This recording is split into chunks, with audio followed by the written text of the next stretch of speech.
Yo, Trip lang, trip, pakinggan nyo to. trip, bakit? Trip, Trip lang. trip lang. Halika na tara, madali ng talaga. Pangako pagkatapos humihinga ka, padali na pare maghiliwanag na. Kung di ka sasabay, maiiwanan ka. Ang isip ay wag na gawin pang dalawa, dahil isa lang ito. Ang gusto lang naman ito ay maging masaya. Para di ka mabato ay iwasan mo kung pananatili sa isang lugar. Ibig ko sabihin ay huwag ka papasakop sa takot, wag ka papasakop. Kapag nangate, di ka matito isipin mo. Tinibad sa lahat ng karanasan mo dito sa mundo. Bilang tao, gano'n pa rin hindi nagbago. Pinakamasaya yung di pinlano. Kasi pag di mo pa alam, nakakatakot pero exciting na marinig. Yeah! Sumabay lang sibat na ng bahala. Oras na susukan ang di pa nagagawa. Minsan lang kaya magpakaligaya.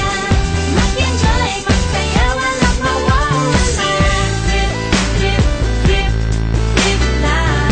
Trip, trip, trip, trip May lang. gusto kong gawin pero nangangamba na baka mga tao tawanan ka. Nais kumanta pero di mo forte. 5 piso lang naman ang karaoke. Go, basta sa bakanting lote. Joke, galingan kahit konti. Kahit rip, bigay lahat sa ginagawa mo. Na sa ganun ay wala masabi ang ibang tao. Sa ginagalawa nating mundo ay maraming loko-loko. Hindi mo naman inaano